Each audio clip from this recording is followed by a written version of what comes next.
I found my CEO sitting alone at the bar on Christmas night, drunk and crying into her whiskey. That's the image I'll never forget. The office had been locked when I arrived at 9 that evening, but I remembered the spare key the security guard had given me months ago for emergencies. Forgetting my laptop wasn't exactly an emergency, but I needed those files for a client meeting the following week. The building felt like a tomb without the usual hum of fluorescent lights and keyboard clicks. I grabbed what I needed from my desk and was heading back out when I noticed Murphy's Bar across the street, its neon sign glowing red against the falling snow. One drink. That's what I told myself. Just one drink to avoid going back to my empty apartment where the only sound would be the radiator clanking and my own thoughts getting too loud. The bartender was wiping down glasses when I walked in. A couple sat in the corner booth, their heads close together, whispering. And there at the far end of the bar sat Victoria Hayes. I almost didn't recognize her. The woman who terrified junior analysts in budget meetings, who could dissect a quarterly report with surgical precision, who never showed weakness. She was hunched over an empty glass mascara running in dark streaks down her face. 3 other glasses stood empty beside her current one. My first instinct was to leave, pretend I hadn't seen her, but something in the way her shoulders shook made me stay. The stool scraped against the floor as I sat down 2 seats away. She didn't look up. Her voice came out rough, like she'd been crying for hours. "Who are you, Chum?" "Garrett Brennan, Miss Hayes, from finance." She finally lifted her head and I saw her eyes were red and swollen. Recognition flickered across her face. "Brennan, my best financial analyst." She laughed, but it sounded broken. "Come drink with me." "You're drunk, Miss Hayes." "Very observant. That's why I promoted you 3 times in 3 years." The bartender approached, eyebrows raised in question. I shook my head. Victoria noticed and waved him away. "Everyone went home to families today," she continued, not really looking at me. "Parents, kids, partners. Where did they all go, Brennan?" "I'm here." "Yes, but you're alone too, aren't you? I can tell.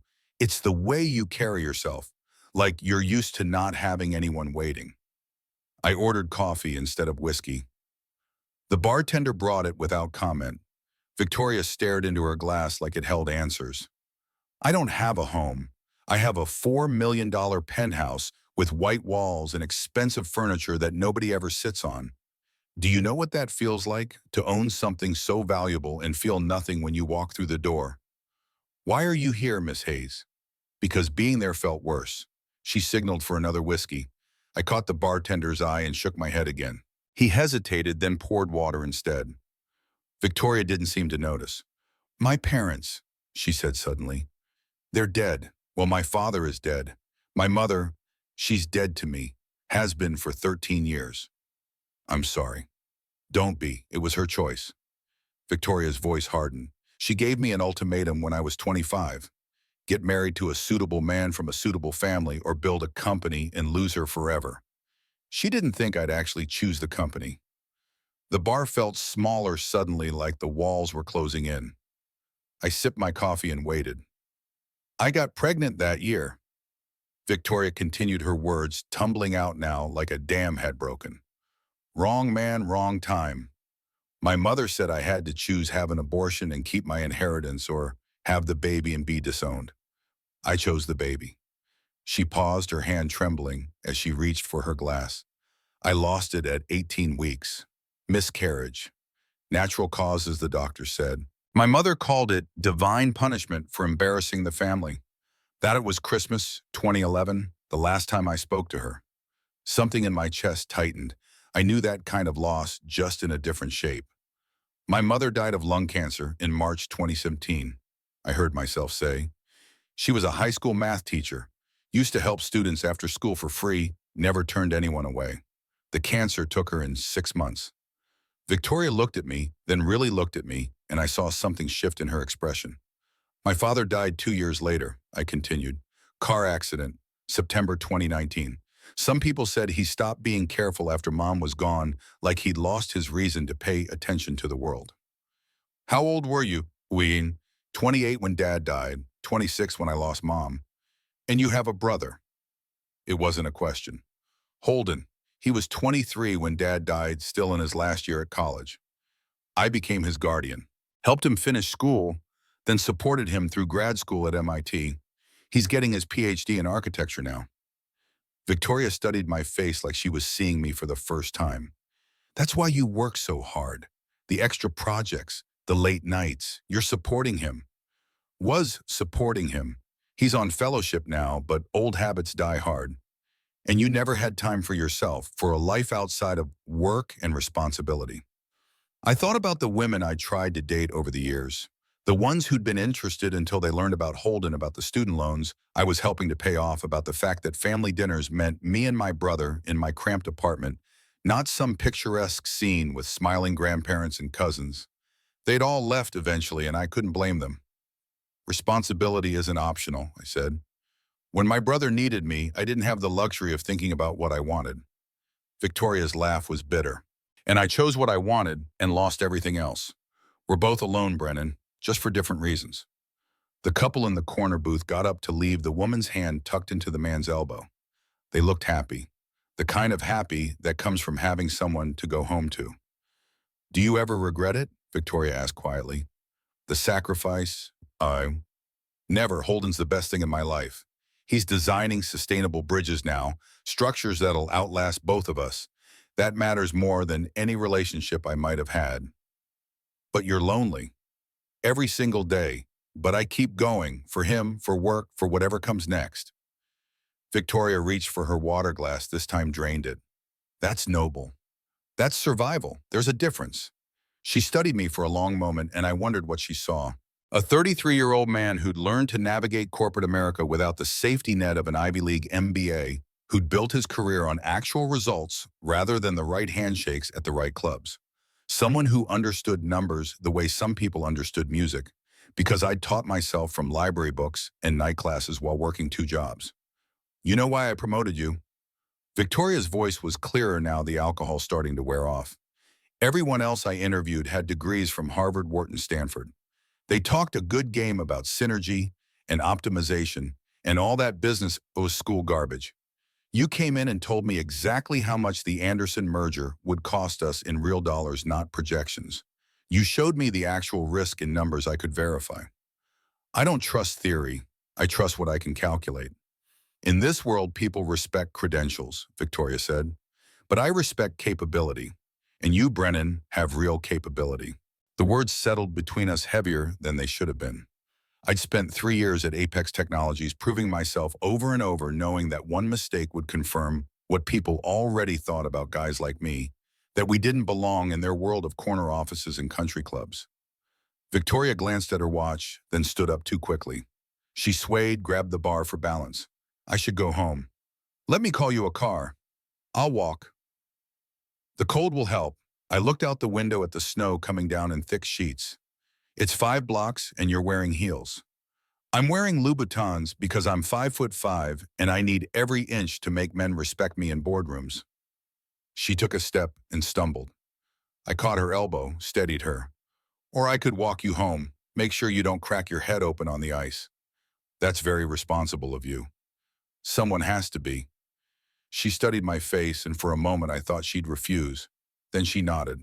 The bartender brought our coats. I left cash on the bar, probably too much, but the guy had been patient with us. Outside, the wind cut through my jacket immediately. Victoria shivered, and I resisted the urge to offer her my coat.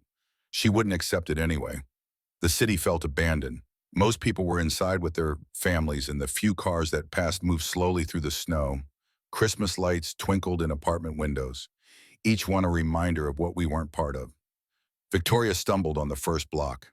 I caught her waist this time, held her steady until she found her footing. Thanks.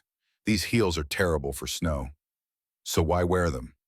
Because I spent 20 years building a company in a world that didn't want me to succeed. Every inch matters when you're fighting uphill.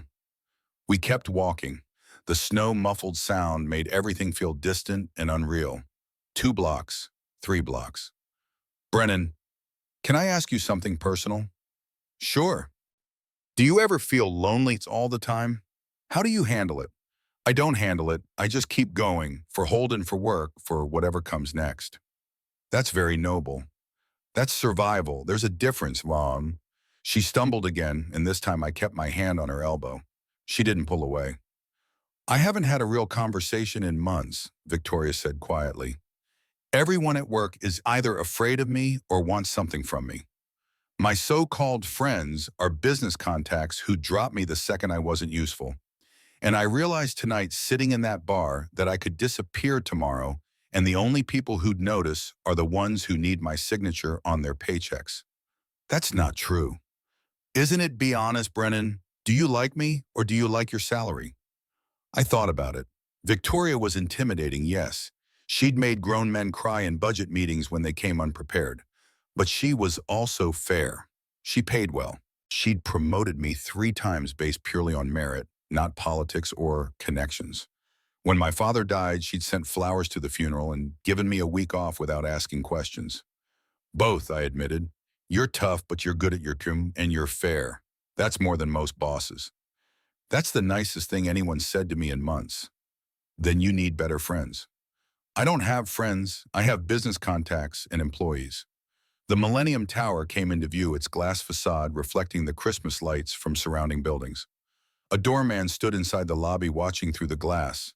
Victoria stopped walking. We were half a block away now, close enough that I could see the marble floors through the entrance. This is me. I know. She turned to face me. Snow had collected in her dark hair, tiny white crystals that melted as I watched. Her makeup was smudged, her eyes still red, but something about her looked different now. Vulnerable in a way I'd never seen at work. Thank you for tonight, for not judging me. Nothing to judge. I'm your boss drunk on Christmas crying about being alone. That's extremely judgeable. You're a person having a hard night. We all have those. She stepped closer. I could smell her perfume mixed with whiskey and winter air. My heart started beating faster. Brennan Garrett, if we're doing this, call me Garrett. Her eyes searched mine, looking for something I wasn't sure I could give. Then she kissed me. It was sudden, unexpected, desperate. She tasted like whiskey and coffee and something that might have been tears. I froze for half a second, my brain trying to catch up with what was happening. Then I kissed her back. Her hands fisted in my coat. Mine found her waist, pulled her closer. The snow fell around us and the city disappeared. And for those few seconds, nothing existed except her mouth on mine and the way my entire body felt like it was waking up from a long sleep. We broke apart, both breathing hard. Victoria's eyes were wide, her lips parted. Come upstairs with me. The words hit like cold water. Reality crashed back in. She was my boss. She was drunk. This was a terrible idea on every possible level. No, she blinked. What? Not tonight. Why not? Because you're upset and you've been drinking. Because tomorrow you'll regret this, and I won't be something you regret. You don't know that. I do know that. I also know that if we do this, it should be when you're sober and sure not when you're crying on Christmas. Victoria stepped back and I immediately felt the loss of her warmth. So you're rejecting me. I'm protecting both of us. That's very responsible of you. I try. So what? Now you walk away and we pretend this never happened. I looked at her, building, then back at her face. She looked lost, like a child who'd asked for something and been told no for the first time. Now I make sure you get inside safely. Then I go home. And then we figure it out tomorrow when you're sober. Victoria's expression shifted, something calculating, entering her eyes even through the alcohol haze. I don't want to go up there. Why not? Because it's empty. Because I'll be alone again. Because this was the first real conversation I've had in months and I don't want it to end. The doorman was watching us now, probably wondering if he should intervene. I made a decision that would change everything. Then don't end it. Come with me. Where? My apartment. We'll make hot chocolate, watch terrible Christmas movies, fall asleep on opposite ends of the couch. Nothing else, just company. She stared at me like I'd suggested we fly to the moon. You want me to come to your apartment? I want you not to be alone tonight. But Victoria, we're doing this right. No mistakes, no regrets tomorrow. You're serious, completely serious. That's either very sweet or very strange. Maybe both. She glanced at her building one more time, then back at me. Something in her face softened. Okay, let's go to your place. We caught a cab heading south. The driver didn't talk, just drove through the empty streets while Victoria stared out the window. I gave him my address, a neighborhood that couldn't have been more different from hers. No doormen here, no marble lobbies, just regular people living regular lives. My building was a walk-up in South Boston, the kind of place where everyone knew everyone's business but minded their own anyway. 4 flights of stairs, Victoria kicked off her heels on the second floor and carried them the rest of the way. I can't remember the last time I climbed stairs, she said as we reached my floor. Welcome to how the other half lives. My apartment was small bedroom, bathroom, kitchen, barely big enough for one person. Books were stacked everywhere because I'd run out of shelf space years ago. Holden's architecture sketches covered the fridge, held up with magnets I'd collected from nowhere in particular. Victoria walked in slowly, looking around like she'd stepped into a museum. This is nice. It's small. It feels lived in. My place feels like a hospital waiting room. She sat on my couch, secondhand bought off Craigslist when I'd first moved in, and something about seeing her there, this powerful CEO in my shabby apartment, made my chest tight. Hot chocolate, I asked. You were serious about that. My mom's recipe, best thing you'll ever taste. I went to the kitchen and started the process. Real chocolate, not the instant packets. You had to melt the chocolate slowly in warm milk, add a pinch of salt and vanilla. Mom had made it for us every Christmas, and the smell alone brought back memories so vivid they hurt. Victoria appeared in the doorway watching me work. Your mom taught you to cook. Mom taught me everything practical. Dad taught me everything else. Tell me about them. I handed her a mug, the chocolate steaming. She wrapped her hands around it and closed her eyes as she took the first sip. Oh my God, this is incredible. Mom's secret recipe. She'd make this every Christmas. Holden and I would come in from playing in the snow, and she'd have mugs waiting. Dad would pretend he didn't want any, then steal sips from ours when we weren't looking. Victoria's smile was soft, genuine. They sound wonderful. They were good people. Dad worked construction, built half the bridges in the greater Boston area. Mom taught algebra to kids who thought they were too stupid for math. She never gave up on anyone. What happened to your dad? You said it was an accident. I sat down next to her on the couch, keeping a respectful distance. He was driving home from a job site. Someone ran a red light. The other driver walked away. Dad didn't. I'm sorry. Me too, but Holden needed me, so I didn't have time to fall apart. I took on extra projects at work, moved into this place because it was cheaper, made sure my brother had what he needed to finish school. What about what you needed? I needed Holden to be okay. That was enough. Victoria was quiet for a while, just drinking her chocolate and staring at the books piled on my coffee table. Then she said, "You're a good brother." I try. He's lucky to have you. I'm lucky to have him. He's the only family I've got left. What about relationships? Have you dated since your parents died? I shrugged, uncomfortable with the question. Some. Nothing serious. Nothing that lasted. Why not? Hard to date when you're working 60 hours a week and supporting a brother through grad school. Plus, I guess I built walls. Didn't want to lose anyone else. That makes sense. What about you, any relationships? Victoria laughed, but there was no humor in it. I dated in my 20s. Men who wanted to fix me or change me or make me less ambitious. One guy told me I'd be prettier if I smiled more and stopped talking about work so much. We broke up the next day. His loss. After that, I focused on the company. It was easier to build something than to find someone who accepted what I was building. We talked until the chocolate was gone and the mug sat empty on the table. Outside, the snow had stopped, leaving the city blanketed in white. Inside, something was shifting between us, something I couldn't name but could feel in every breath. Victoria told me about pitching Apex Technologies to investors, how the first 50 had laughed at her, how she'd gone home and cried, then woken up the next morning and pitched to 50 more. Someone had eventually said yes. That's how you build success, she said. One yes after 100 no's. In this world, people respect credentials, but I respect capability. That's what you told me once when you promoted me the second time. I remember. You just saved us from that merger disaster with TechFlow. Everyone else was focused on the stock price bump. You showed me the hidden liabilities in their pension fund that would have bankrupted us within 3 years. Because I read the actual documents instead of the summary. Because you know how to do the work, not just talk about it. The clock on my wall showed 2 in the morning. Victoria yawned, trying to hide it behind her hand. You should sleep. Guest room is down the hall. I can take the couch. You're not taking the couch, you're the guest. Garrett, I've already imposed enough. You're not imposing. You're accepting help. There's a difference. I got sheets and a pillow from the closet, showed her where everything was. The guest room was barely bigger than a closet itself, but it had a bed and a window, and it was clean. Bathroom's next door. Extra toothbrush in the cabinet. Let me know if you need anything. She stood in the doorway looking smaller somehow, without her heels and her CEO armor. Thank you for tonight for everything. You're welcome. Garrett. Yeah. I meant what I said earlier, about this being the first real conversation I've had in months. I'm glad you found me at that bar. Me too. Good night. Good night, Victoria. I went to my room but couldn't sleep. My mind kept replaying the kiss, the way she'd felt in my arms, the vulnerability in her eyes when she'd asked me to come upstairs. I'd done the right thing by saying no, I knew that.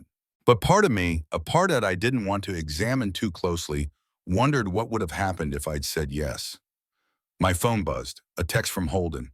Where are you? It's Christmas. I typed back. Home. Long story. Tell you tomorrow. He sent back a question mark but didn't push. Holden knew when to let things go, when to trust that I'd explain when I was ready. I finally fell asleep around 4 in the morning. My last thought before unconsciousness was wondering what Christmas morning would bring.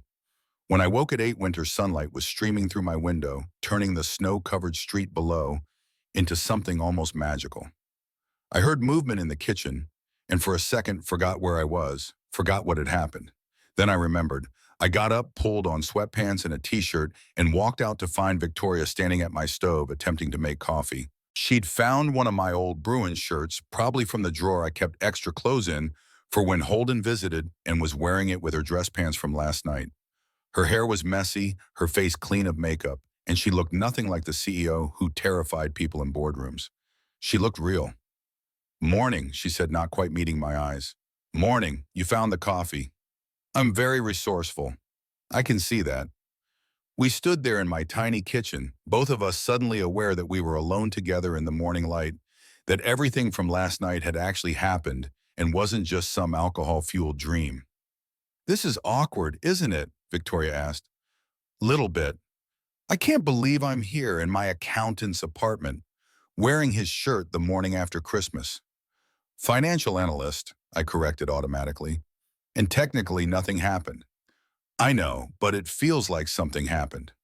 Something did happen. We became friends. Is that what we are now, friends? I think so. Do friends usually kiss? Ours did. Fair point. I moved past her to the stove, started pulling out ingredients for breakfast. You hungry? Starving, actually. Good, because I make a mean pancake.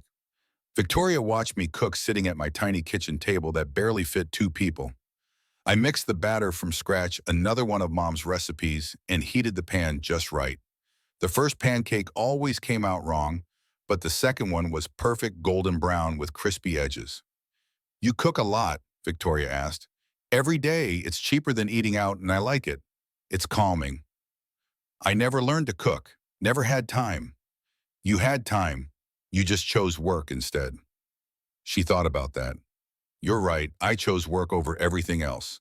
And now look at me, successful and alone, can't even make pancakes. I could teach you. Really? Sure, consider it a Christmas gift. She smiled, and it was the first real smile I'd seen from her. Best gift I've gotten in years. We ate breakfast together, the silence comfortable now, instead of awkward. She told me about growing up in Greenwich, Connecticut, about parents who'd wanted a traditional daughter marriage, kids maybe a part-time job at most, about leaving home at 18 with $200 in a dream. I worked 3 jobs to put myself through business school, she said. Waitressed during the day, bartended at night, did data entry on weekends. I'd sleep 4 hours and do it all again. And built Apex piece by piece, sacrifice by sacrifice. I told myself it would be worth it when I succeeded, that I'd have everything I wanted.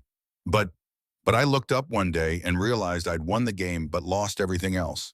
The success felt hollow because there was nobody to share it with. I poured us both more coffee, thinking about my own choices. I'd sacrificed my 20s for Holden, and I didn't regret it. but I understood what Victoria meant about the period. The difference is I don't regret my choices, I said. I'd do it all again for Holden. I wish I could say the same. I regret everything. The loneliness, the empty penthouse, missing my father's funeral because my mother banned me from attending. Your mother didn't let you go to your own father's funeral. Victoria's face went hard. He died 5 years ago. Heart attack. I found out from a lawyer 2 weeks later. Eleanor had already buried him, already settled the estate, or so she thought. What do you mean? My father left a codicil in his will. 40% of the estate goes to me. Eleanor's been hiding it, pretending the money doesn't exist. Her lawyer finally contacted me a few weeks ago with the truth. How much are we talking about? $20 million. I nearly choked on my coffee. Jesus. Eleanor says she'll contest it unless I demonstrate family values and stability. Translation, marry someone she approves of. And you told her no. I told her to go to hell, but she won't give up. She'll keep pushing, keep trying to control my life from a distance. Then we'll deal with her together. Victoria looked at me, really looked at me, and I saw something shift in her expression. You keep saying we, like this is your problem too. You're not alone anymore. That's the whole point of last night, isn't it? Nobody should have to face their demons alone. She reached across the table and took my hand. Her fingers were warm from the coffee mug. I meant what I said last night about wanting to be with you. I know it's complicated. I know we work together, that I'm your boss, that this could be a disaster. But I can't pretend I don't feel this. My heart was pounding so hard I could hear it. What do you feel? Like I want to try. Like I want to see where this goes, even though it's risky and probably stupid. I thought about all the reasons to say no. The company policy against relationships between supervisors and subordinates, the power imbalance, the risk to both our careers, the potential for disaster. Then I thought about the way she'd looked at me in the snow, the vulnerability she'd shown me, the fact that for the first time in years I felt something other than responsibility and exhaustion. I kissed her then, not desperate like the kiss in the snow, but certain, sure. When we pulled apart, she was smiling.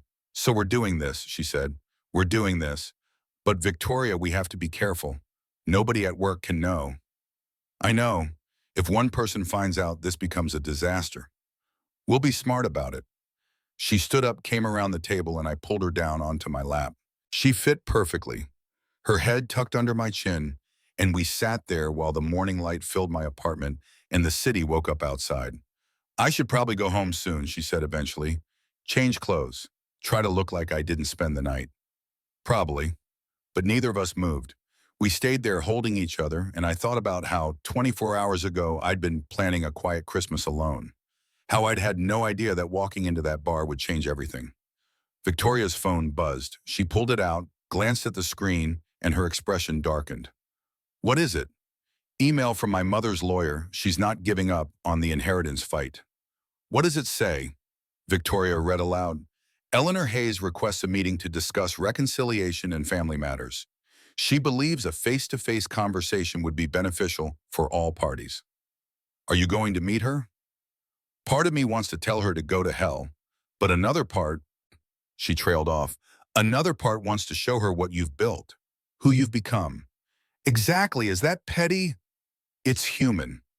She was quiet for a moment. Then, would you come with me if I meet her? You don't have to decide now. But would you? I thought about meeting Eleanor Hayes, about sitting across a table from a woman who disowned her own daughter for choosing ambition over tradition. About the judgment that would come when she realized I was the man her daughter was, with no Ivy League pedigree, no trust fund, no country club membership. Yes, I'd come with you. Victoria kissed me again, soft and grateful. Thank you. But not today. Today we figure out what this is. Tomorrow, we can worry about your mother. Deal. We spent the rest of the morning on my couch talking about everything and nothing.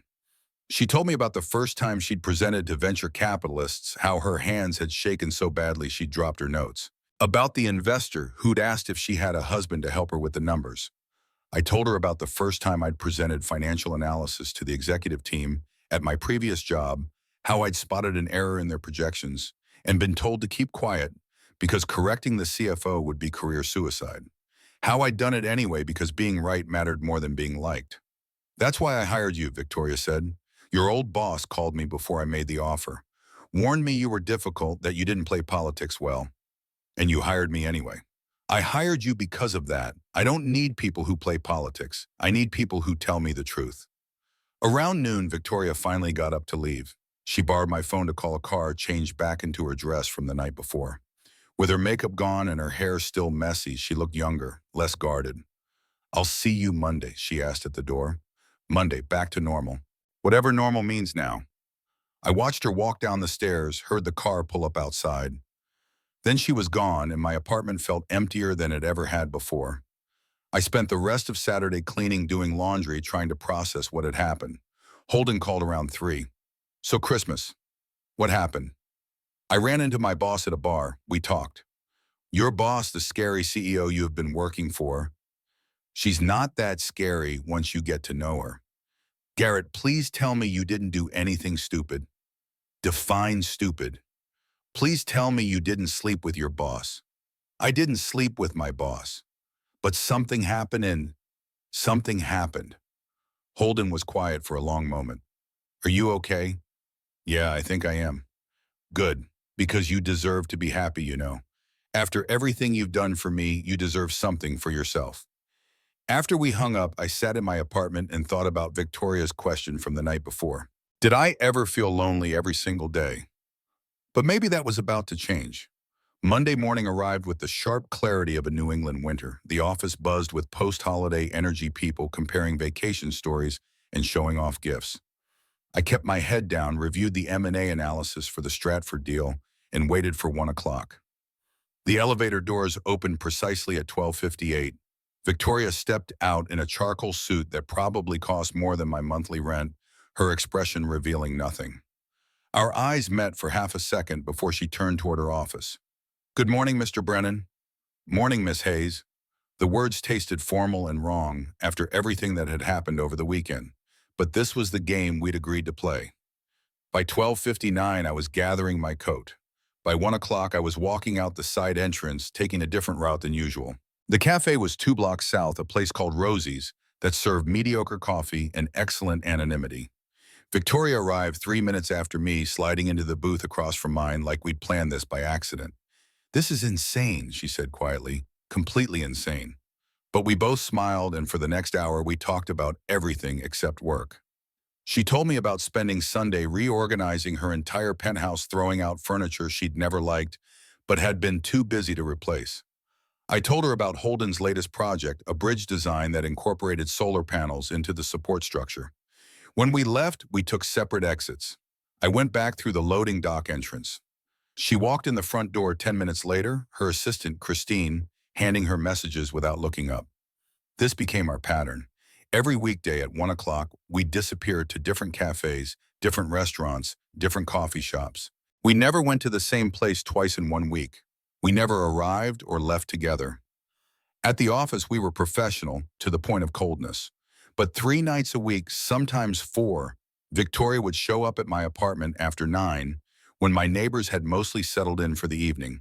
She'd bring takeout or I'd cook, and we'd eat sitting on my couch while she told me about board meetings and investor calls, and I told her about the real numbers behind the company's quarterly projections. The first time we slept together was a Tuesday night in mid-January. She'd had a brutal day, some venture capital firm trying to lowball her on a valuation, and showed up at my door looking exhausted. We'd meant to just watch a movie, but halfway through, she'd turned to me, and the rest just happened, natural as breathing. Afterwards, she lay with her head on my chest, tracing patterns on my skin with one by finger. I haven't felt safe with anyone in 13 years. I kissed the top of her head, didn't trust myself to speak. When I lost the baby, when my mother said those things, I decided I'd never let anyone close enough to hurt me again. I built walls so high I couldn't even see over them. And now I'm terrified because you could destroy me, Garrett. You could break me in ways my mother never could. I won't. You don't know that. I do, because family isn't about blood. It's about who stays when everything goes to hell. She lifted her head to look at me, her eyes searching mine. Then she kissed me soft and deep, and I felt something shift between us, some final barrier falling away. By the end of January, I knew I loved her. I just didn't know how to say it. Christine started watching us in the second week. I noticed her standing outside the conference room one afternoon, her gaze following Victoria as she passed. Later that week, she stopped me in the hallway. "Mr. Brennan, can I ask you something?" "Sure." "Are you and Miss Hayes close?" The question landed like a punch. I kept my expression neutral. "We work together. That's all. It's just that I've noticed you both take lunch at the same time every day. Same pattern, same hour. Lots of people take lunch at 1. Christine smiled, but it didn't reach her eyes. Of course, I'm probably imagining things. But she kept watching. I'd catch her in the break room when Victoria was there or lingering near my desk when there was no reason for her to be on our floor. She started taking lunch at different times like she was tracking our movements. That night, I told Victoria about the conversation. We were at my apartment, Chinese food containers spread across the coffee table. Christine's always been jealous. She wanted your position when it opened up last year. You got it instead. So she's looking for reasons to cause problems. Exactly, we need to be more careful. We changed our coffee schedule, varied the times, went to places farther from the office. We texted each other using a code we'd developed. She was VH in my phone, I was GB in hers, and our messages looked like work correspondence to anyone who might glance at our screens. But the paranoia wore on us, the constant vigilance, the checking over shoulders, the careful distance we maintained at work, even when I wanted nothing more than to touch her hand or make her laugh. We were living two lives, and the gap between them was exhausting. The last Friday in January, we stayed late at the office working on the quarterly earnings presentation. Everyone else had gone home. The floor was dark except for the lights in the conference room where we'd spread out financial reports and projections. Victoria closed the door, then crossed the room and kissed me against the wall. I hate this. Hiding what we have like it's shameful. It's not shameful. It's just complicated. I built this company from nothing. I should be able to date whoever I want. You're the CEO. Different rules apply. That's not fair. Life isn't fair, but we can make this work if we're patient. She pulled back to look at me, her hand still fisted in my shirt. How long do we have to hide? I don't know. Maybe forever. That's not acceptable. Then what do you want to do? Go public. Deal with whatever happens. We could both lose our jobs. Maybe that's worth it. But we both knew it wasn't that simple. Victoria had spent 20 years building Apex. I had Holden's remaining tuition to consider bills to pay a career I'd worked too hard to throw away on impulse. Let's not make decisions when we're frustrated, I said carefully. Let's think about this. She stepped back, ran her hands through her hair. You're right. I know you're right. I'm just tired. Tired of what? Pretending, sneaking around, acting like you're just another employee when you're the person I love most. The words hung between us, electric and terrifying. We'd never said it before, had been dancing around it for weeks. You love me. Since that morning when you made me pancakes and laughed at my terrible attempt to flip one. Since you fell asleep on my couch with your hand in mine. Since you looked at me like I was worth choosing. My chest felt too tight, like my ribs couldn't contain what I was feeling. I love you too. Have for weeks, just didn't know how to say it. This time when we kissed, it felt different, deeper, like we'd crossed some invisible line and there was no going back. We left the office separately that night, but she came to my apartment an hour later, and we stayed up until 3 in the morning talking about the future, about what we wanted, about whether love was worth the risk of losing everything else. The answer we decided was yes. Tuesday morning, the first week of February, started like any other. I woke at 6:30, showered, made coffee. Victoria had left around 5 to get home and change before work. My apartment still smelled like her perfume. I was making breakfast when someone knocked on my door.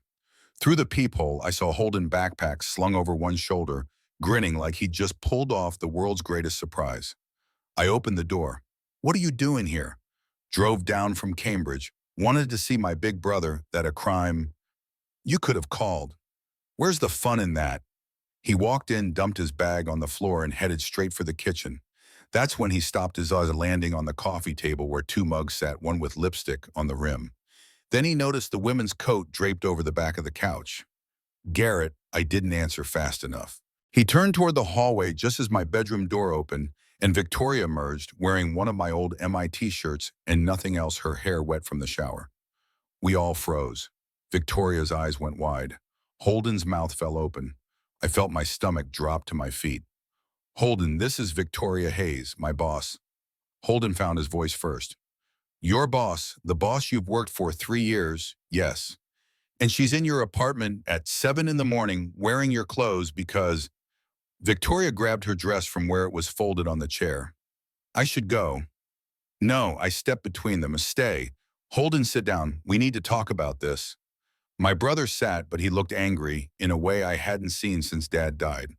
Are you insane? Do you have any idea what could happen if this goes wrong? I know the risks.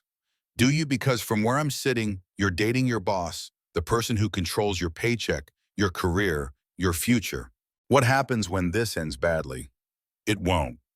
Every relationship thinks that, Garrett. Every single one. Victoria had pulled on her dress now, was looking for her shoes. Her face had gone pale, that CEO mask sliding back into place. He's right to be concerned. This is complicated and could destroy both our careers. Then why are you doing it? Holden stood up, his voice rising. Why are you putting my brother at risk? Because I love him, more than I've loved anyone. The room went quiet. Holden stared at her, then at me, then back at her. You're serious, both of you. Completely serious, I said. Look, I know this looks reckless. I know you're worried. But Holden, I spent 5 years taking care of you, making sure you had everything you needed. I don't regret a second of it. But now I need to take care of myself. And Victoria makes me feel alive for the first time since Mom and Dad died. My brother's expression softened slightly. This could blow up in your face. I know. You could lose your job, get blacklisted from the industry. I know that too. And you're willing to risk everything. For her, yes. Holden looked at Victoria, really looked at her. You feel the same way. I would never use my position to hurt him. And if this becomes a problem at work, I'll be the one who steps down, not him. That's not going to happen, I said. We don't know what's going to happen, Victoria replied. But I can promise you this, Holden. I care about your brother more than I care about Apex Technologies, more than I care about my reputation or my career. That's terrifying for me because I've spent my whole life proving I could succeed on my own, but the truth is I don't want to be on my own anymore. Holden sat back down, scrubbed his hands over his face. You're both crazy. Probably. But Garrett, I haven't seen you this happy since before Mom got sick. You're different. Lighter somehow. That's what she does to me. My brother sighed long and heavy. Okay, I'll support this. But you need to be careful. Nobody at work can know. We're being careful. Are you? Because I just walked in and found her here? How many other people could do the same thing? Nobody else has a key, I pointed out. I'm changing my locks anyway, I added. Holden stood, grabbed his backpack. I'm going to get coffee. Give you two some privacy to figure this out. But Garrett, seriously, be smart about this. After he left, Victoria and I stood in my kitchen, the morning sunlight cutting harsh angles across the floor. He's right to worry. He worries about everything. It's his default setting. No, he's right.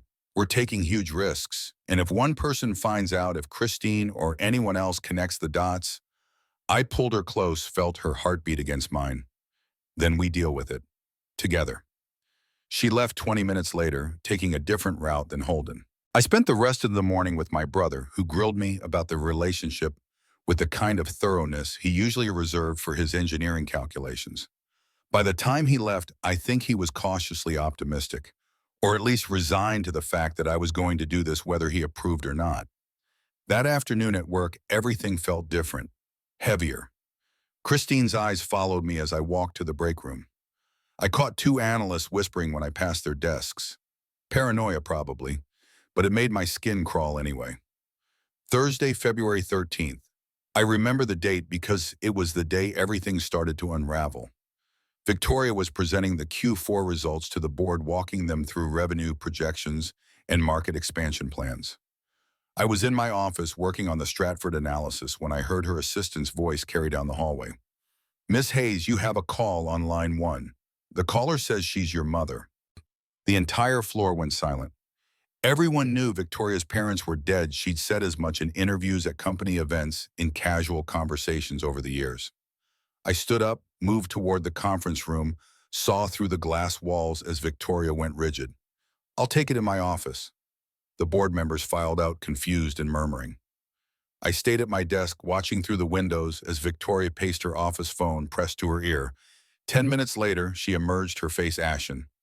"Meeting adjourned. We'll reconvene tomorrow. Everyone out except Mr. Brennan." The board members exchanged glances, but left. When the door closed behind them, Victoria's composure cracked. "My mother saw a picture of us. Someone from her social circle was at that cafe on Newberry Street last week. She took a photo, sent it to Eleanor, asking if I was finally dating someone appropriate. What did she say? That she wants to meet you, to assess whether you're suitable for the Hayes family." I almost laughed. "You told her no." "I told her to go to hell. But Garrett, she won't stop. She'll dig into your background, into the company, into everything. If she finds out we're together and that you work for me, she'll use it. She'll find a way to make this a problem. Let her try." "You don't understand. Eleanor has connections everywhere. Society, people, lawyers, investors. If she wants to cause trouble, she can." That evening, Victoria got an email from Eleanor's lawyer. She showed me the message on her phone, her hand shaking slightly. "Eleanor Hayes requests a meeting to discuss reconciliation and family matters. She believes a face-to-face conversation would be beneficial for all parties. The codicil to William Hayes's will remains in dispute. A resolution would be in everyone's best interest. She's using the inheritance as leverage." "Of course she is. It's all she has left." "Are you going to meet her?" Victoria stared at her phone for a long moment. Part of me wants to refuse, to let her stew in her own bitterness. But another part wants her to see what you've built, who you've become. Is that petty? It's human, and maybe it's time to face her, show her you don't need her approval or her money. "Will you come with me?" The question carried weight. Meeting Eleanor meant stepping into Victoria's world, fully declaring ourselves publicly to at least one person who mattered. It meant crossing a line we couldn't uncross. "Yes, I'll come with you." She booked a table at L'Espalier for the following Friday evening. 7 o'clock, neutral territory, public enough that Eleanor couldn't make a scene, but private enough for real conversation. The week leading up to the dinner crawled by. Victoria was tense, snapping at people in meetings, working late into the night on projects that didn't need immediate attention. I found her in her office Wednesday evening, staring at a photo on her phone, a young Victoria with her father. Both of them smiling in front of some mansion in Connecticut. I was 23 there, right before I told them I was starting Apex. Dad said he was proud of me. Mom said I was throwing my life away. "Your dad would still be proud." "Maybe. Or maybe he'd be disappointed I let the family fracture like this." "You didn't let anything fracture. Eleanor made her choice when she gave you that ultimatum." Friday arrived too quickly. I put on my best suit, the one I'd bought for Dad's funeral and rarely wore since. Victoria picked me up at 6:30, driving herself in a Mercedes that probably cost more than I'd make in 2 years. We didn't talk much during the drive, both of us lost in our own thoughts. L'Espalier occupied a renovated brownstone in the back bay, the kind of place where the menu had no prices and the sommelier wore a suit nicer than mine. The host recognized Victoria, immediately led us to a private table in the back corner. Eleanor was already seated. She looked exactly like Victoria would in 25 years. Same bone structure, same sharp eyes, same air of unshakable confidence. She wore a Chanel suit in navy blue pearls at her throat, her silver hair styled in a way that probably required weekly salon appointments. "Victoria, you're late." "We're 5 minutes early, Mother." Eleanor's gaze shifted to me, evaluating and dismissing in the same glance. "So you're the accountant." "Financial analyst, Garrett Brennan." "Mr. Brennan, how practical." She gestured to the chairs. "Please sit. I've already ordered wine." The bottle on the table was probably worth more than my monthly rent. Eleanor poured without asking if we wanted any, her movements precise and controlled. "So, Mr. Brennan, tell me about yourself, your family, your background." I met her eyes steadily. "My parents passed away in 2017 and 2019. My father was a civil engineer. My mother taught mathematics at a public high school." "I see, and I understand you have a brother in graduate school." He's completing his PhD in architecture at MIT. On scholarship, I assume. The condescension dripped from every word. I felt Victoria tense beside me, but I kept my voice even. Holden earned a full fellowship based on his research into sustainable infrastructure design. His work on integrating renewable energy into bridge structures has been published in several academic journals. How admirable, Eleanor sipped her wine. And you work for my daughter.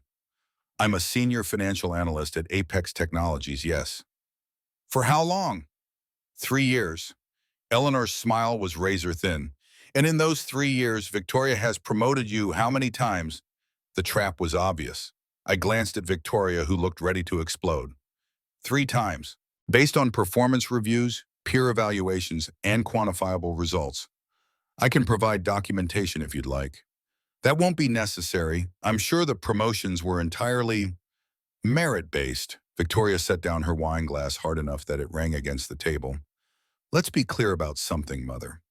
I didn't come here for your approval of my relationship or my business decisions. Then why did you come? To tell you that I'm happy. For the first time in 13 years, I wake up happy because of Garrett. Eleanor's expression didn't change. Happiness doesn't pay the bills, Victoria. That inheritance your father left you, keep it. The words fell like stones. Eleanor blinked the first crack in her composure. Excuse me. Keep the $20 million. I don't need father's money. I built a company worth $180 million from nothing. You can't buy me anymore, Mother. That power died when you gave me that ultimatum 13 years ago. You're making a mistake. This man is beneath you. Victoria stood up and I stood with her. Her voice was steel. Garrett is kind. He's present. He's real. He doesn't care about my title or my bank account. He cares about me. That's worth more than any inheritance, more than any society connections, more than anything you could possibly offer. Eleanor's mask finally slipped, revealing something that might have been hurt beneath the anger. I raised you better than this. You didn't raise me at all. You tried to mold me into someone I wasn't, and when I refused, you abandoned me. That wasn't raising a daughter. That was training a show dog. Victoria, we're leaving. Thank you for dinner. We walked out with Eleanor still sitting at the table, her perfectly composed world shaken for maybe the first time in decades. In the car, Victoria's hands were trembling so hard she couldn't get the key in the ignition. I took them from her, drove us back to my apartment. Inside, she paced like a caged animal, her breath coming in short gasps. I just gave up $20 million. You gave up a chain. There's a difference. What if she tries to cause problems at work? She knows people on the board, people in the investor community. I caught her hands, made her look at me. Then we deal with it. Together. But Victoria, I'm proud of you. What you did tonight took courage. Or stupidity. Sometimes they're the same thing. She kissed me, then desperate and fierce, and we ended up on my couch, tangled together until the adrenaline faded and exhaustion took over. She fell asleep with her head on my chest, her breathing finally even. I stayed awake thinking about Eleanor's words. This man is beneath you. The thing was part of me agreed with her. Not about being beneath Victoria as a person, but about the gap between our worlds. I'd spent 3 years at Apex proving I belonged despite coming from nothing. One exposure of our relationship and all that work could evaporate. People would say I'd slept my way to promotions, that Victoria had shown favoritism, that neither of us could be trusted. The risk we were taking was massive, and it was only a matter of time before someone found out. That someone turned out to be Christine. The first week of March, Victoria and I had been together for 2 months, 8 weeks of stolen moments and careful distance at work. We thought we'd been smart.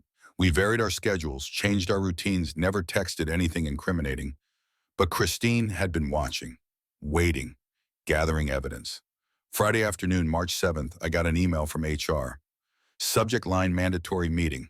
The message was brief. Monday, March 10, 8:00 a.m. Re-policy violation. Attendance required. No details, no explanation.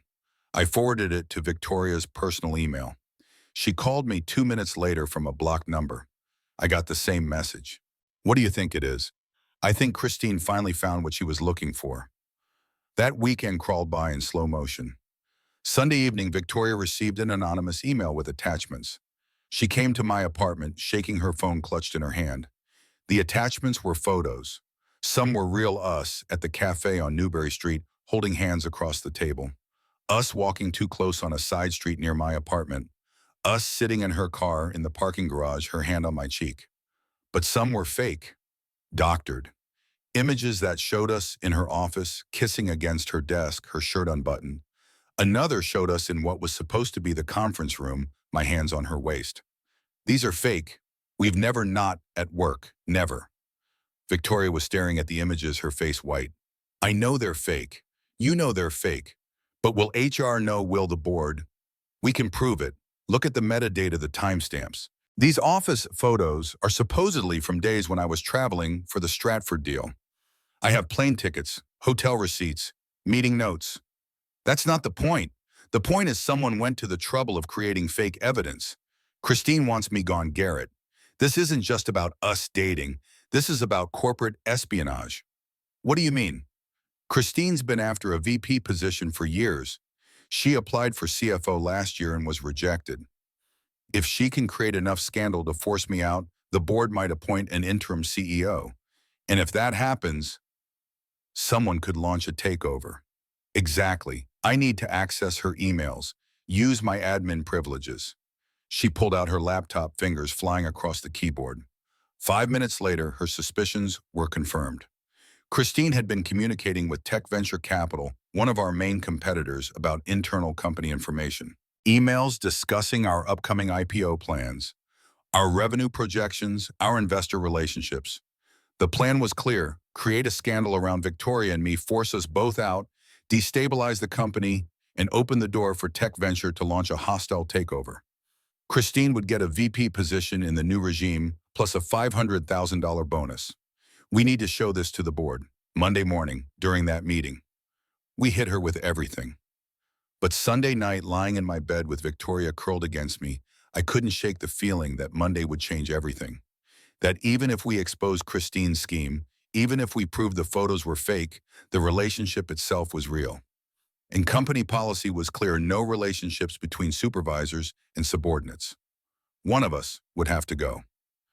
Victoria, if it comes down to it, if the board makes us choose, you can't sacrifice Apex. You've built this company from nothing, and you've sacrificed enough for other people. I'm not letting you give up your career for me. Then what do we do? She was quiet for a long time. When she finally spoke, her voice was barely a whisper. I don't know, but Garrett, whatever happens tomorrow, I need you to know something. What? I love you, and I'll fight for this. For us. I kissed the top of her head, breathed in her scent, tried to memorize the weight of her in my arms. I love you too. We'll figure it out. But neither of us slept that night. We lay there in the dark, listening to the city outside my window, waiting for Monday morning to come, and knowing that when it did, everything would change. At 6 a.m., Victoria got up to leave. She needed to go home, change, prepare for what was coming. At my door, she turned back. No matter what happens in that meeting, remember that I chose this. I chose you. That's not something I regret. Even if it cost you everything. Even then. After she left, I sat in my apartment and thought about the past 2 months, about falling in love with someone I'd never expected to understand me, about finding connection in the last place I'd thought to look, about the risk we'd taken and the price we might have to pay. My phone buzzed, a text from Holden. Good luck tomorrow. You've got this. I typed back, thanks, might need more than luck. You've got each other. That counts for more. Monday morning loomed like a storm on the horizon. I put on my best suit, checked the documents I'd need to prove the photos were fake, and headed to the office early. The building was quiet, most people not arriving until 8:30 or 9. Victoria was already in the conference room when I arrived at 7:45. So was the entire board, the HR director, the company lawyer, and Christine sitting at the far end of the table with a folder in front of her. I took the only empty seat across from Christine. She smiled at me, cold and victorious. The board chairman, Robert Thornton, cleared his throat. Thank you both for coming. We've received some serious allegations that need to be addressed. Christine opened her folder, pulling out copies of the photos. I've been documenting a pattern of inappropriate behavior between Miss Hayes and Mr. Brennan. As you can see from these images, they've been conducting a romantic relationship while maintaining a supervisor-subordinate professional relationship. This constitutes a clear violation of company policy and raises serious questions about favoritism and professional judgment. The board members passed the photos around, their expressions ranging from shocked to disapproving. Victoria sat perfectly still, her CEO mask firmly in place. Robert looked at her. "Miss Hayes, is this true? Are you in a romantic relationship with Mr. Brennan?" "The relationship is real. The favoritism allegations are false. Garrett has earned every promotion through documented merit. That doesn't address the policy violation. Company handbook explicitly prohibits romantic relationships between supervisors and direct reports." I stood up, pulling out my laptop. "Some of these photos are fake. The ones supposedly taken in the office, look at the metadata. They're dated December 15th and 23rd. I was in Chicago on business both those days. I have flight records, hotel bills, meeting minutes with timestamps." The HR director took my laptop, examined the evidence. Her eyebrows rose. "He's right. These timestamps don't match. Miss Lawson, where did you obtain these photos?" Christine's confidence flickered. I received them from a source. Perhaps they made a mistake about the dates." "You didn't receive them from a source," Victoria cut in. "You created them. You doctored photos to make our relationship look worse than it is. And you did it as part of a larger scheme." She produced her own laptop, turned it so the board could see the screen. Christine's emails to Tech Venture Capital filled the display, laying out the entire plot in damning detail. Robert's face went dark red. "Miss Lawson, did you share confidential company information with a competitor?" "I was trying to protect the company." "You were trying to orchestrate a hostile takeover for personal gain." "Security, please escort Miss Lawson from the building." Christine stood, her composure finally cracking. She looked at Victoria with pure hatred. "You don't deserve any of this. You chose a company over your own child, over your family.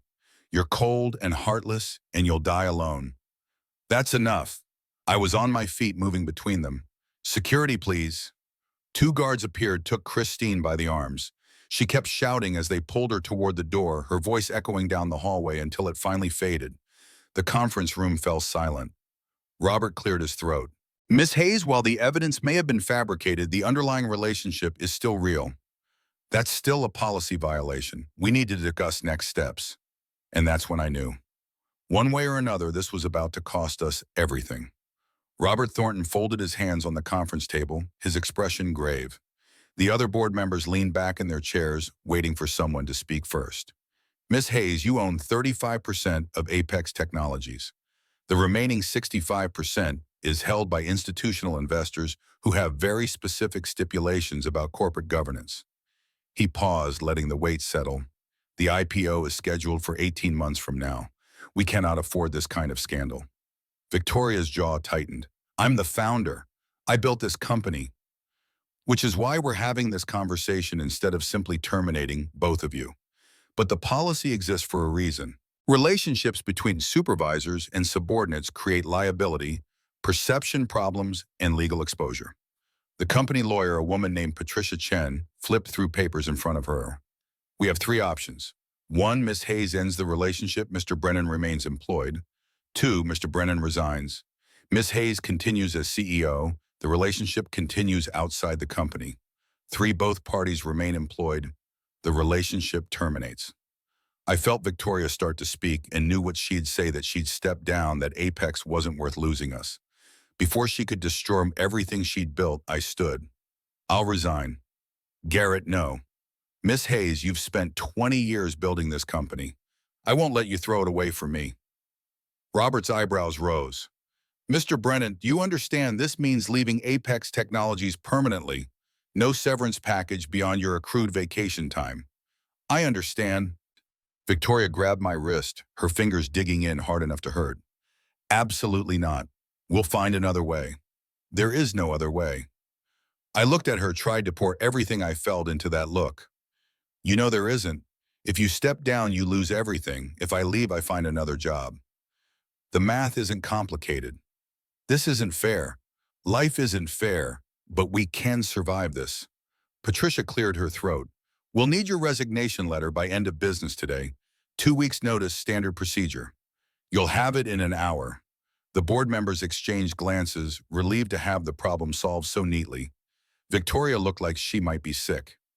I squeezed her hand once, then let go and walked out of the conference room before I could change my mind. My office had never felt smaller. I sat at my desk and stared at the financial models on my screen.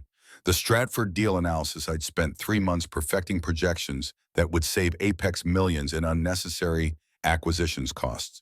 Someone else would present them to the board now. Someone else would get credit for the work. The resignation letter took 10 minutes to write. I kept it professional, thanked them for the opportunity, didn't mention Victoria at all.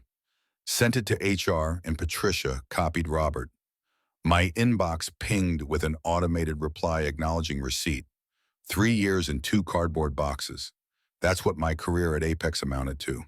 Files awards the coffee mug Holden had given me last Christmas with "World's Most Boring Brother" printed on the side. Personal effects collected, desk cleared, computer password changed, and logged with IT. People stared as I carried my boxes to the elevator. Some looked sympathetic. Others looked curious, hungry for gossip. I kept my eyes forward and my face blank until the elevator doors closed. Victoria stood in her office doorway as I passed. Our eyes met for 3 seconds. She looked destroyed, and I hated that I was the cause. Then the elevator dinged, and I stepped inside, and the doors closed between us. That night, she came to my apartment, and we didn't talk, just held each other while the city lights flickered through my window. She stayed until dawn, both of us knowing sleep wouldn't come. "This is wrong. You shouldn't have to sacrifice your career." "I'm not sacrificing anything. I'm making a choice." "Between what and what?" "Between a job and you." "That's not even a choice, Victoria. It's obvious." She pulled back to look at me, her eyes red. "What if you can't find another position? What if this follows you? Then I'll figure something else out. I always do." But the fear in her voice matched the fear in my chest. The finance world was small, interconnected. Word would spread about why I'd left Apex. People would assume the worst. They always did. The first 2 weeks were a grace period. I came into the office, transferred projects to other analysts, documented my processes. Victoria avoided me entirely during business hours, communicating only through terse emails about handoff procedures. At night, she'd show up at my apartment looking hollowed out, like the guilt was eating her from the inside. I could still step down, tell the board I'm transitioning to an advisory role, and throw away 2 decades of work. No. Then what's the plan? You leave, we pretend to wait a respectable amount of time. Then what? How do we explain dating after you're gone? We don't explain anything. We live our lives and let people think whatever they want. My last day was March 24th. I cleaned out my desk in the morning, returned my security badge to HR, shook hands with people who'd been colleagues and might never speak to me again. Victoria had a board meeting scheduled conveniently timed so she wouldn't have to watch me leave. But as I walked to the elevator for the last time, I saw her through the conference room glass. She was presenting something, gesturing at a slide deck every inch the commanding CEO. She glanced toward the elevator bank just as the doors opened. Our eyes met across 50 feet of open office space. Then the doors closed and Apex Technologies disappeared from my life. The job search started optimistically. I had 3 years of solid experience, recommendations from previous employers, a track record of results. I updated my resume, reached out to my network, started applying to positions. Week 115, applications submitted. 2 automated rejections. The rest silence. Week 2, 10 more applications. 1 phone screen that went nowhere when they asked why I'd left Apex, and I couldn't give them a satisfactory answer without lying. Week 3, I started doing freelance accounting work for small businesses. Payroll processing, tax prep, basic bookkeeping. It paid the bills but felt like running backward. Victoria tried to help in ways that wouldn't be obvious. She'd mention my name to contacts in the industry, send anonymous recommendations to companies she knew were hiring. But finance was insular enough that people connected dots. Garrett Brennan left Apex Technologies abruptly after 3 years. Victoria Hayes promoted him 3 times in those 3 years. Draw your own conclusions. The conclusions people drew were rarely charitable. By mid-April, I'd applied to 30 positions, 15 immediate rejections, 10 never responded, 5 phone interviews that led nowhere. The savings account I'd built up supporting Holden was shrinking fast. I started waking up at 4 a.m., my mind racing through catastrophic scenarios, burning through savings, losing my apartment, having to ask Holden for money after spending 5 years making sure he never had to worry about finances. Victoria noticed. She'd come over after work and find me hunched over my laptop, obsessively refreshing job boards. You need to eat. I'm not hungry. Garrett, you can't keep doing this to yourself. It's been 6 weeks. Something will come through. What if it doesn't? What if I burned every bridge by being with you? Her face went pale. Is that what you think? That this was a mistake? No, God, no. I'm just scared. She pulled me away from the computer, made me sit on the couch, forced food into my hands that I couldn't taste. You are the smartest financial analyst I've ever worked with. Someone will recognize that. When after I've depleted my savings and defaulted on my rent, then move in with me. You're at my place half the time anyway. I can't live off you. That's not who I am. It's not living off me. It's two people in a relationship sharing expenses. But I couldn't do it. Couldn't be the guy who moved into his rich girlfriend's penthouse because he couldn't support himself. The optics alone would destroy whatever professional reputation I had left. Week 8 arrived with crushing sameness. More applications, more rejections, more freelance work that paid enough to cover bills but wouldn't sustain a future. Victoria had stopped mentioning the job search, sensing that every conversation about it drove me deeper into the hole I was digging. Then on a Wednesday in mid-May, my phone rang with an unfamiliar number. Mr. Brennan, this is Catherine Morrison from Harrison Capital Group in Boston. We're a venture capital firm specializing in tech sector investments. Your name came up in our search for a senior vice president of finance. Would you be available for a preliminary conversation? My hand shook as I grabbed a pen. Yes, absolutely. When works for you. The preliminary conversation turned into a formal phone interview. That turned into a video call with the executive team. Then they flew me to Boston for an in-person interview at their offices overlooking the harbor. Harrison Capital occupied 3 floors of a glass tower in the Seaport District. The conference room where I met the partners had floor-to-ceiling windows with views of ships cutting through gray water. They asked intelligent questions about M&A strategy, portfolio risk assessment, due diligence processes. I answered drawing on everything I'd learned at Apex, translating complex concepts into actionable insights. The managing partner, a woman named Sarah Chen, walked me out after 2 hours of intensive questioning. We'd like to make you an offer, Mr. Brennan. Senior VP of Finance, $200,000 base salary plus equity participation. The position starts in 6 weeks, which gives you time to relocate. We'll cover moving expenses. The relief hit so hard I nearly staggered. I accept. Excellent. Our HR director will send the formal offer letter this afternoon. Welcome to Harrison Capital. I flew back to Boston that evening, took the T to my neighborhood walk to my apartment in a daze. Victoria was already there, letting herself in with the key I'd given her months ago. How did it go? They offered me the job. She screamed and threw her arms around me, and for the first time in 2 months, I felt like I could breathe properly. We celebrated with takeout and champagne she'd brought, just in case, talking until midnight about what this meant. That's when the relief started curdling into suspicion. How did they find me? I didn't apply to Harrison Capital. Victoria's expression shifted, became carefully neutral. They're a well-connected firm. They probably heard about you through the network. Victoria. What? How did they find me? She stood, walked to the window, looked out at the street below. I may have mentioned to a friend that you were available. Sarah Chen sits on the investment committee for one of my portfolio companies. We had coffee 2 weeks ago, and your name came up. The air left my lungs. You arranged this. I didn't arrange anything. I told Sarah you existed and that you were looking for opportunities. You got the one because of your interview, your qualifications, your talent. You went behind my back. I couldn't watch you destroy yourself. You were barely eating, barely sleeping, convinced you would never work again. I had the ability to help, and I used it.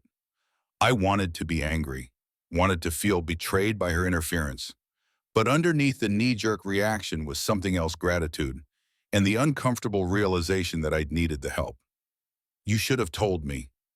If I'd told you, you would have refused. Your pride would have gotten in the way. My pride is all I have left. No, you have me, you have Holden, you have a job offer that you earned through your own merit. I just made sure the right people knew you were available. I sat down heavily on the couch processing. Boston. The job is in Boston. 4 hours from here. You can't commute 4 hours each way. Victoria turned from the window, her expression unreadable. I've been thinking about that. Apex has the infrastructure for remote leadership. I've set up distributed teams, cloud-based collaboration systems, video conferencing capabilities. The board approved a new remote work policy last month for senior executives. You're planning to work remotely. I'm planning to move to Boston with you. The words hung between us, enormous and terrifying. We'd been together for 4 months. Most of that time had been stolen moments and careful distance. Moving in together meant going public, merging our lives completely, betting everything on us. That's insane. Probably. You'd give up being in Boston, leave your company headquarters, uproot your entire life. To be with you, ma'am, in a heartbeat. I crossed the room and kissed her hard and desperate, trying to pour everything I couldn't say into the contact. When we broke apart, we were both crying. We're really doing this. Unless you don't want to, I want to. God, I want to. We spent that night planning. Harrison Capital wanted me to start in 6 weeks, which gave us time to organize the move. Victoria would sell her penthouse, she'd been wanting to anyway. She said all those empty rooms and sterile furniture. I'd give notice on my month-to-month lease. We'd find a place in Boston big enough for both of us to have home offices. Telling Holden was easier than I expected. He drove down from Cambridge the following weekend, listened to our plans, and grinned. About time you two figured this out. Boston's perfect. I can actually visit without spending 4 hours on the road. My grandmother Jennifer called from California when she heard. At 75, she was still sharp as a tack, still running her book club and volunteering at the library. So you're moving in with this woman you've known for 4 months. I've known her for 3 years, Grandma. We've been dating for 4 months. And she's worth it. Worth upending your whole life. I looked at Victoria, who was pretending not to listen from the kitchen. More than worth it. Then I'm happy for you, sweetheart. Bring her to visit sometime. I want to meet the woman who finally got you to take a risk. Eleanor heard through her society connections. Somehow Victoria suspected one of the board members had loose lips at a cocktail party. The call came on a Saturday morning, Victoria's phone lighting up with her mother's contact information. You're throwing away your company for a man. Victoria put the call on speaker so I could hear. I'm choosing happiness over proximity to an office building. There's a difference. You'll regret this, Victoria. Mark my words. The only thing I regret is wasting 13 years caring what you thought. She ended the call before Eleanor could respond. We stared at the phone for a moment, then started laughing, the kind of hysterical laughter that comes from relief and defiance mixed together. Victoria's penthouse sold in 12 days for $4.2 million, bought by a tech executive who paid cash and barely negotiated. We spent a weekend packing Holden, helping us box up 3 years of accumulated possessions. By the end, Victoria's entire life fit into a moving truck and looked strangely small for someone who'd achieved so much. My lease ended on June 30th. We drove to Boston in convoy Victoria's Mercedes, leading me following in a rented U-Haul with our combined belongings. The brownstone we'd found in Back Bay had 3 bedrooms, original woodwork, and enough space for us to coexist without tripping over each other. The first week was chaos. Unpacking boxes, arguing about where furniture should go, discovering that Victoria had strong opinions about kitchen organization, while I didn't care as long as things were functional. Holden came over on Saturday and made jokes about his brother shacking up with a woman worth millions. If she leaves you, can I have the espresso machine? Not helpful, Holden. Just looking out for my inheritance. But underneath the teasing, I could see him relax. He'd been worried about me during the job search, calling twice a week to check in. Seeing me settled, employed, happy, it lifted something off his shoulders too. My first day at Harrison Capital was a Tuesday in mid-July. The office culture was different from Apex, less hierarchical, more collaborative. Sarah Chen introduced me around, walked me through ongoing deals, gave me autonomy to structure my approach. By the end of the first week, I knew I'd made the right choice. Victoria thrived in the remote arrangement. She'd fly back to the old city once a month for board meetings, stay 2 or 3 days handling in-person obligations, then return to Boston. The rest of the time, she worked from her home office, joining video calls and managing the company with an efficiency that surprised even her. I was micromanaging, she admitted one evening over dinner. Being in the office every day, I felt like I had to oversee everything. Now I focus on strategic decisions and trust my team to execute. The company's actually running better. 3 months into Boston life, on a random Tuesday evening, I came home from work and found her in her office completely focused on her laptop. She looked up when I appeared in the doorway, smiled without breaking concentration on whatever she was analyzing. Something about that smile, casual, comfortable, real, made my chest ache with certainty. I wanted this forever. Wanted to come home to her every day for the rest of my life. Wanted to build something permanent instead of just drifting along, hoping things worked out. The next day I went ring shopping during my lunch break. The jeweler in Copley Square showed me dozens of options, elaborate settings, vintage designs, modern minimalism. I chose a simple platinum band with a small round diamond, the kind of ring that wouldn't get in the way when she was typing or writing or gesturing during presentations. Classic, understated, perfect for someone who valued substance over flash. It cost more than I'd spent on anything in my life except my education. I put it on my credit card and tried not to think about the balance. For 2 weeks, I carried the ring in my jacket pocket, waiting for the right moment. A special dinner reservation, a weekend getaway, some romantic gesture that would make a good story later. But the right moment never came because I kept overthinking it. Then one Tuesday in late October, after a perfectly ordinary workday and a perfectly ordinary dinner, I watched Victoria load the dishwasher and realized there is no perfect moment. There's just the right person and the decision to ask. Victoria turned around. She did dish soap still on her hands and froze when she saw me kneeling on our kitchen floor. Her hands flew to her mouth, soapy fingers and all. 3 years ago, you hired me. Well, technically, you hired me. Let me start over. I took a breath, steadied myself. I spent 3 years watching you be brilliant and intimidating and completely untouchable. Then one Christmas night, I saw you vulnerable and real and everything I needed without knowing it. These past months in Boston have been the best of my life. I want every day after this to be with you. I want to build a life together, have kids someday, grow old arguing about where furniture should go. Victoria Hayes, will you marry me? She was crying before I finished talking, nodding so hard I almost laughed. Yes, yes, God, yes. I stood and she kissed me, and we both forgot about the ring for a minute until she pulled back and held out her hand, still shaking. The ring slid on perfectly, catching the kitchen light. How did you know my size? I guessed, must have gotten lucky. We stayed up all night talking about the future, a small wedding, just family and close friends. Nothing elaborate. Maybe next summer, maybe sooner. Kids eventually when the timing felt right. A life built on choice instead of circumstance. Holden called the next morning because news traveled fast when my grandmother got involved. She'd apparently called him at 6 a.m. Pacific time to share the excitement. Congratulations, you crazy person. You're really doing this. Really doing this. She makes you happy. Happier than I knew how to be. Then I'm glad. Mom and Dad would have liked her, I think. She's tough but fair, right? That's what Dad always said mattered most. The wedding planning took over our lives in small increments. Victoria wanted her old college roommate Jessica as maid of honor. They'd reconnected over email and rediscovered their friendship. I asked Holden to be my best man. We found a garden venue outside Boston that could hold 50 people, booked it for mid-January because we didn't want to wait. 6 weeks before the wedding, Eleanor called again. Victoria stared at her phone like it might bite her, then finally answered. The conversation lasted 20 minutes, Victoria's face cycling through anger, suspicion, and finally something that might have been cautious hope. She wants to come to the wedding. What did you say? I said I'd think about it. Part of me wants to tell her no, that she lost the right to these moments when she abandoned me.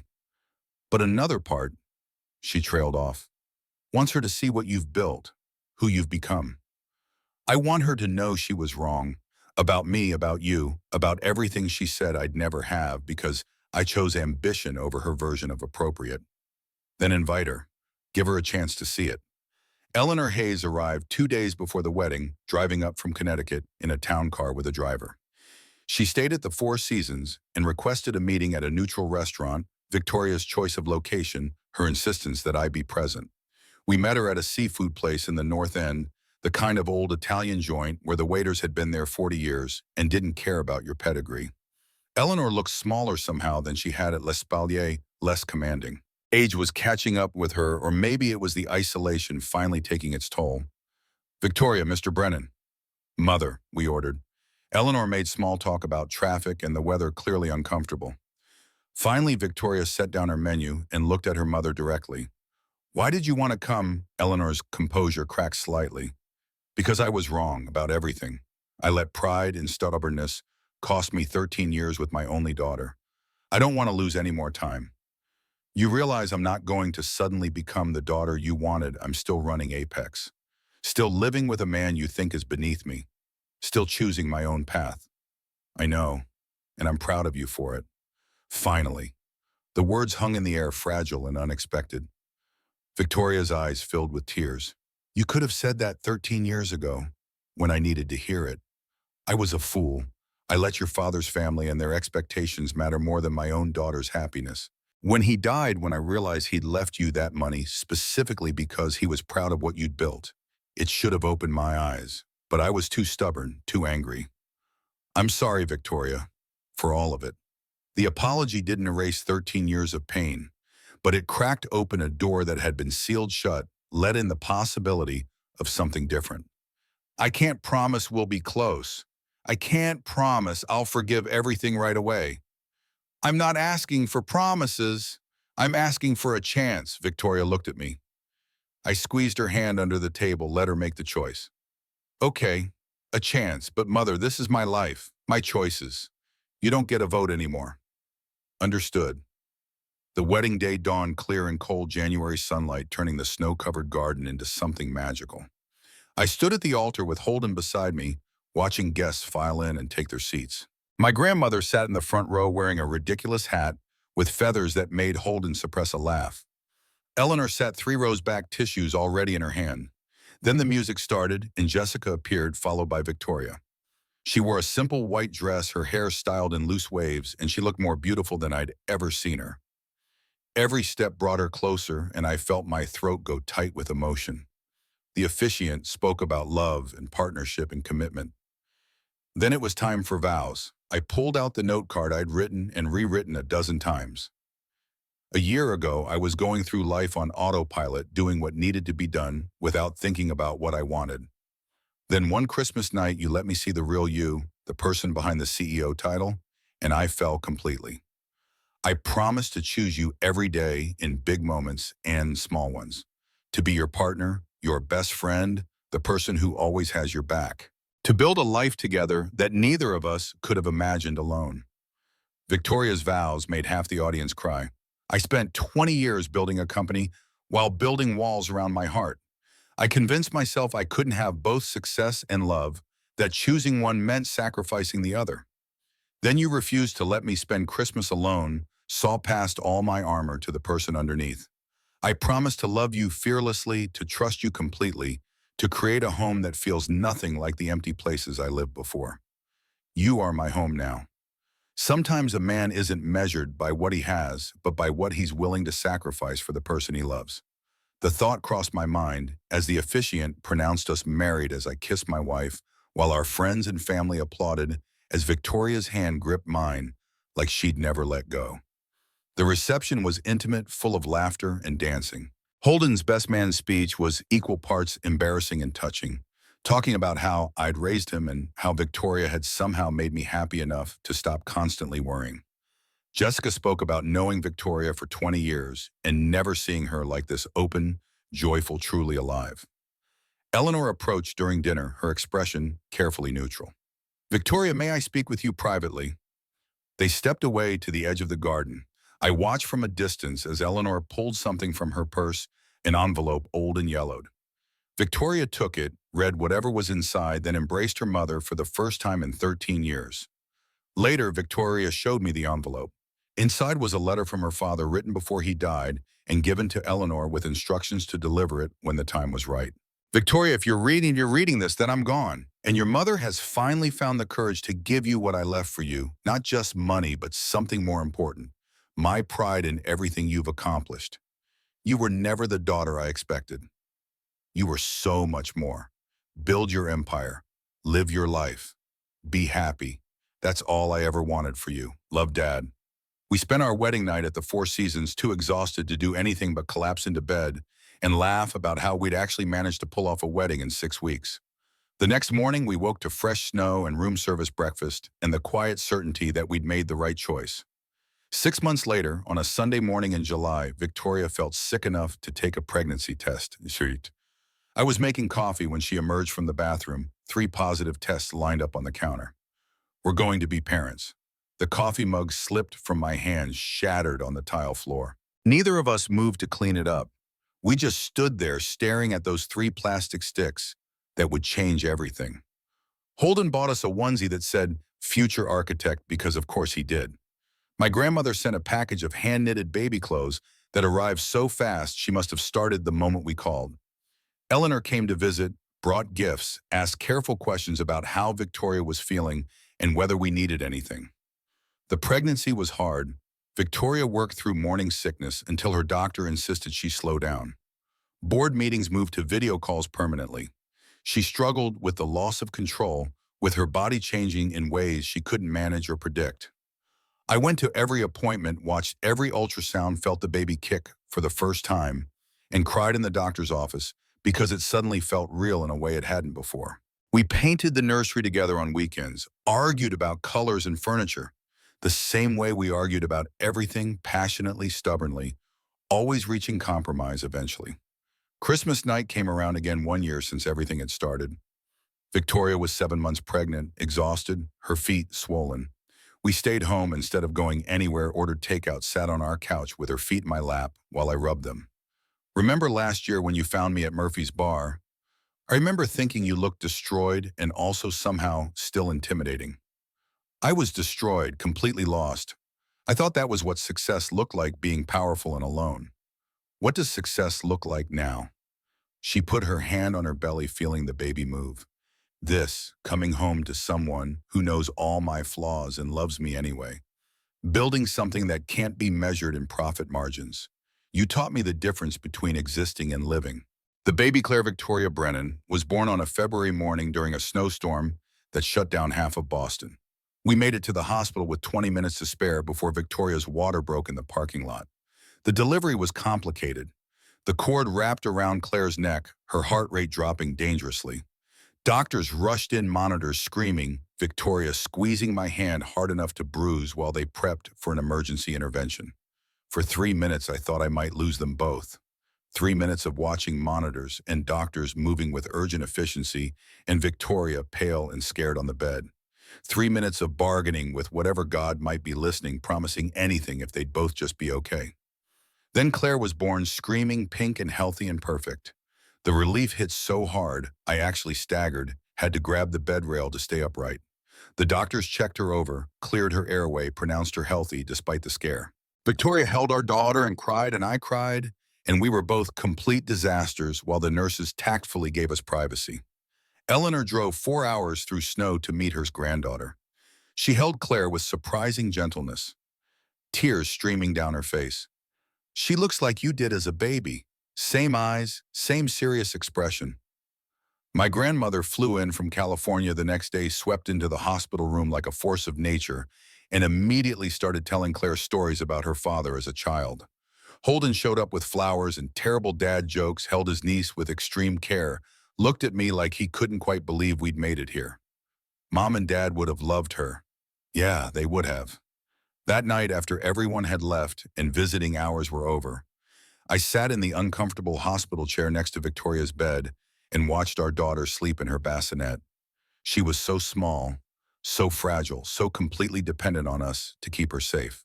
Victoria reached for my hand. "What are you thinking?" That 1.5 years ago, I was sitting alone in my apartment, eating ramen, and wondering if I'd always be alone. Now I have you and Claire and a life I couldn't have imagined if I'd tried. Sometimes the best stories start with the messiest moments, with walking someone home who's too drunk to walk straight, with making pancakes for your boss the morning after Christmas, with choosing each other when it would have been easier to walk away. Family isn't about blood, It's about who stays when everything goes to hell. She smiled. You've said that before. It's still true, maybe more true now. Claire made a small sound in her sleep, one tiny hand opening and closing. Victoria pulled me onto the bed beside her, both of us, watching our daughter in the dim hospital light. Your father saved me by refusing to let me be alone, Victoria whispered to Claire, and now none of us will ever be alone again. Outside, the snow had stopped. The city was buried in white quiet and clean and full of possibility. Inside our hospital room, our small family slept tangled together, warm and safe and whole. Morning would bring discharge papers and car seat struggles, and the terrifying reality of being responsible for another human life. But right now, in this moment, everything was exactly as it should be. We'd survived the scandal and the job loss and the move and the complications.